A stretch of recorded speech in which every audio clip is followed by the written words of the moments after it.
All right, this is Q1 2022 for Valero earnings call. As you can see, they did beat both on profit and revenue. Of course, we know that the energy sector has been fire red hot.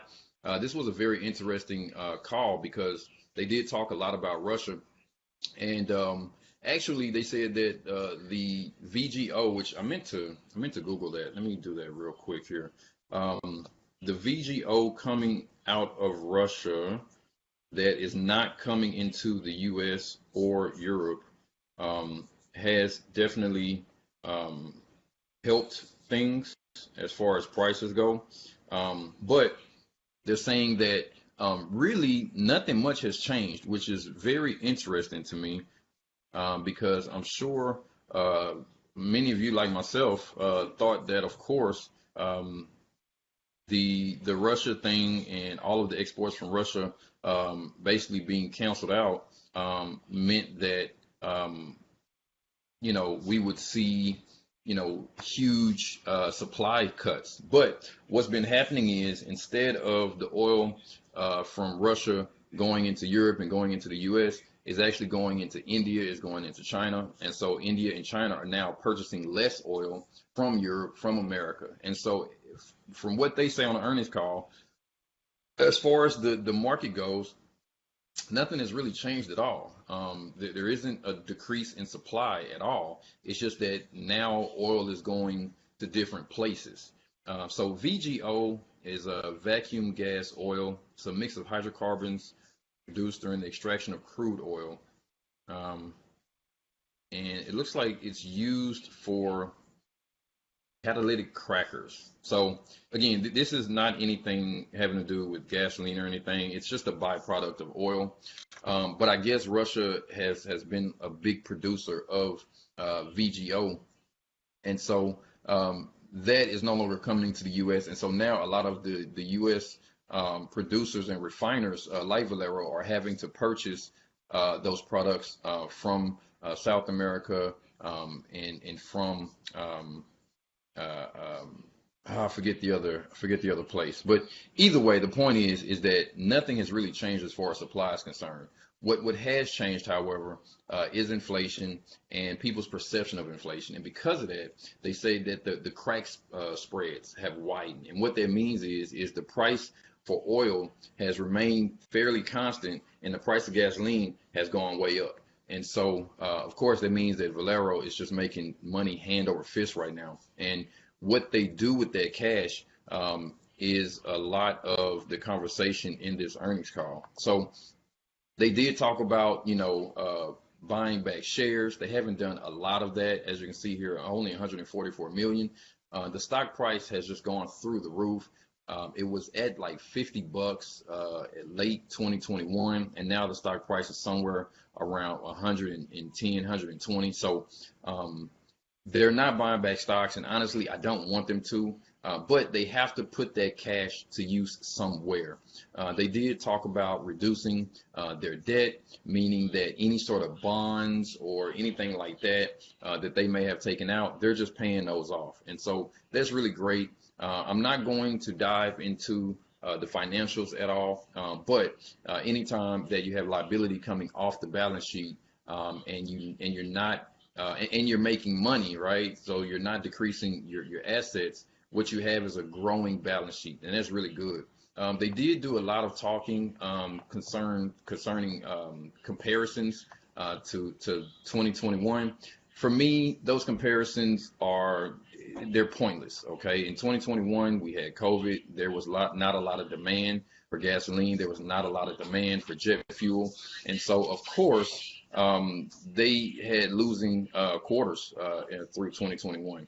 And now the huge difference between 2022, no more COVID, travel is coming back, and so of course their profits are huge, right? And so those comparisons really to me were pointless, but they did a lot of comparisons in this earnings call. The other thing that is always interesting to me that they talked about was this renewable diesel, which is a growing market, and they see that continuing to grow, especially as governments crack down on environmental factors and trying to reduce carbon, so forth. Um, they talk about using used cooking oil to create these renewable fuels. And so the question is always whether or not soybean oil, right, which is made from the soybean plant, is going to be as expensive or less expensive than the used cooking oil. And so what happens is they're using this used cooking oil to make this renewable fuel. Um, but when the soybean prices come down, right, then it means that they're sitting on not renewable, I'm sorry, they're sitting on this used cooking oil that is actually more expensive, and that hurts their bottom line, okay? If they need to, of course, they do go out and they buy soybean oil, but they much rather use the used cooking oil. And so right now, the reused cooking oil is cheaper than the soybean plant. So that's really good. I imagine, I don't keep up with the soybean prices, but I imagine that soybean prices probably are directly affected by inflation because soy is used in so many food products. As food prices continue to rise, that means that the soybean price is going to continue to rise, which means that those used cooking oils are going to remain cheap, and that's going to be very good for Valero going forward. They did talk about what the possible future looks like because of course, right now, again, we had this huge inflation coupled with demand, which allowed for gas prices to increase, not because of any supply constraints, but simply because they know that people are going to pay more for the gasoline. So um, as we go forward into the summer, which is typically the time of year that people are traveling more, they're driving more, we're really going to take a close look at, again, what the consumer is doing. We know that the consumer is faltering. We're seeing it all over the place. How that's going to affect gasoline demand is going to be very important. They did talk about in the earnings call their best year to date was 2015. Okay, and so I pulled up the stock price for 2015 just because I was curious, and I didn't do a daily pull on this, just a monthly, but I think it still kind of illustrates the point. We see here that the price was all the way down to roughly $43 and climbed to about 73 by the end of the year. And so we're talking about almost doubling the stock price. Well, the interesting thing is the stock price has doubled this year. Now, again, this is a year-to-year thing, January to December. If we were to look at 2022 to year to date, it's a different story. But again, the end of 2021, the stock price was like $50, and so we're at 100 and something now. So the stock price has already doubled. So if 2015 was the best year, right, and we're on track to see the same performance, but the stock price has already doubled, then that tells me that the stock price is too high. Okay, it's too high. If we do continue going down this road of recession, that means that the demand for gasoline is going to come down, means that people are going to look at Valero as not so profitable, right? Because less demand means less sales, means less profit. And so I imagine that the stock price is going to come down from there. They did talk about opening some new plants, some new refineries, particularly in the renewable fuel arena. And so that's really good to hear because they see the renewable diesel and potentially renewable jet fuel as well as a new market that's going to definitely take off. The other thing that was interesting, an analyst asked whether or not they were still in the market for purchasing other, not necessarily oil companies, but other like refineries from other oil companies, right, or from other refiners. And so Valero said that they did try to purchase an asset just this past quarter, I think it was, and it didn't go through.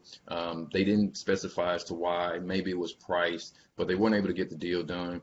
They did say that they're not currently looking for any assets, meaning that right now the prices are probably just too high. Again, that's because the energy sector has just skyrocketed.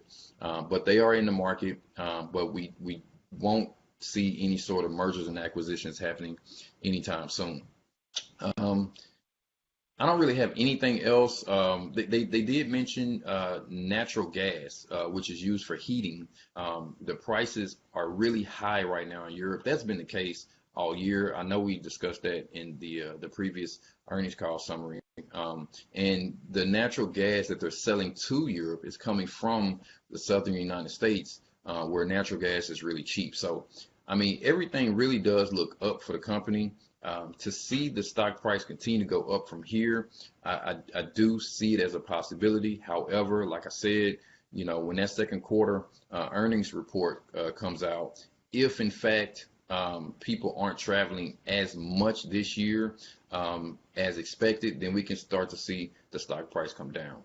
One last thing, I want to say that everything as far as gasoline demand and travel is being compared to pre-COVID, right? And so I don't know if Valero is going to get caught up in that comparison, honestly.